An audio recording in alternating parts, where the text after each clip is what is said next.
Merci madame. La dernière question est posée par monsieur Olivier Falorni.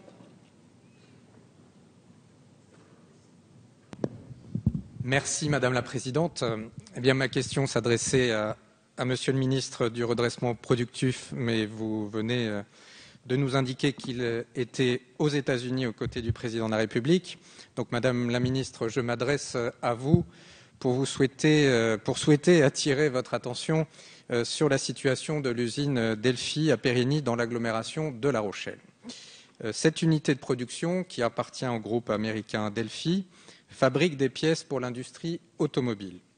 Après un premier plan social en 2010, qui a vu le départ d'une centaine de salariés, les 410 salariés recensés sur le site s'inquiètent de l'annonce d'un plan de départ volontaire pour 66 d'entre eux.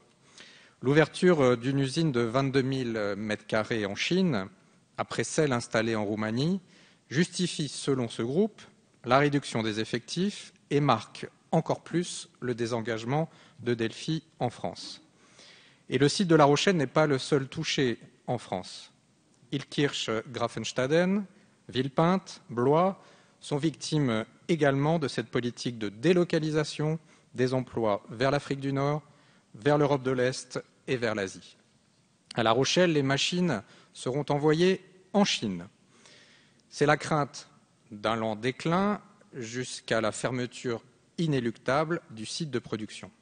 Les investissements sont inversement proportionnels au chiffre d'affaires qui s'élève à 15,5 milliards pour 2012. Le groupe Delphi gagne de l'argent depuis 2010 et le cours de l'action ne cesse d'augmenter. Après avoir frôlé la faillite en 2008, des fonds publics ont permis à l'entreprise de redresser la barre. Depuis, Delphi continue de bénéficier d'aides publiques et notamment du crédit d'impôt recherche qui lui a permis d'obtenir un crédit d'impôt de plusieurs millions d'euros.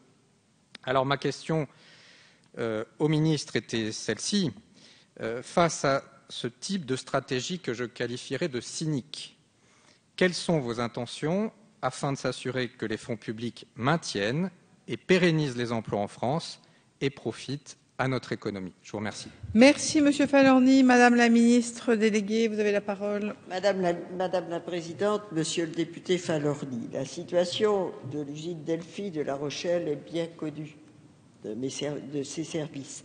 Le commissaire au redressement productif, monsieur Claude Renard, suit de près l'évolution du dossier. L'activité de Delphi, équipementier majeur du secteur automobile, se décline en France dans plusieurs secteurs, dont l'activité powertrain, système de gestion de moteurs diesel et à essence.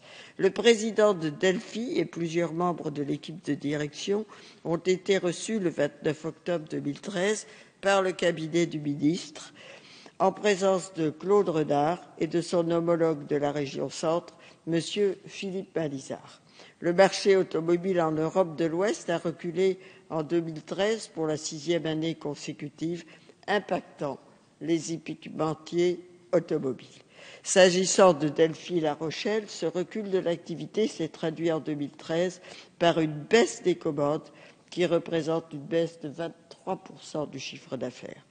Pour mémoire, le site de La Rochelle avait déjà perdu 110 emplois lors du plan de sauvegarde de l'emploi mis en place en 2009, assorti du non-remplacement des départs à la retraite depuis cette date. En réponse à cette difficulté, le cabinet d'Arnaud Montebourg a évoqué des mesures d'activité partielle. Les discussions avec la direction poursuivent leur cours et vous pouvez être assuré que M. Claude Renard vous fera part des évolutions à venir. En ce qui concerne votre interrogation sur l'utilisation du crédit d'impôt compétitivité emploi, je tiens à vous signaler que son assiette reste définie à partir des emplois sur le territoire national. Son utilisation est donc strictement encadrée. Le cabinet d'Arnaud Montebourg et le commissaire au redressement productif restent bien entendu à votre disposition pour tout renseignement complémentaire. Merci madame. Monsieur Falorni. Oui, madame la présidente, quelques mots dans ce cadre très intimiste, puisque madame la ministre, nous ne sommes plus que tous les deux. Plus sérieusement, je crois que la question qui se pose est une question évidemment sociale, et je pense évidemment aux salariés de Delphi, mais c'est une question aussi de morale. Vous l'avez évoqué, et je tiens quand même à rappeler que dans ce contexte où l'on parle beaucoup de contrepartie, le pacte de responsabilité qu'a lancé avec raison le président de la République l'évoque en permanence.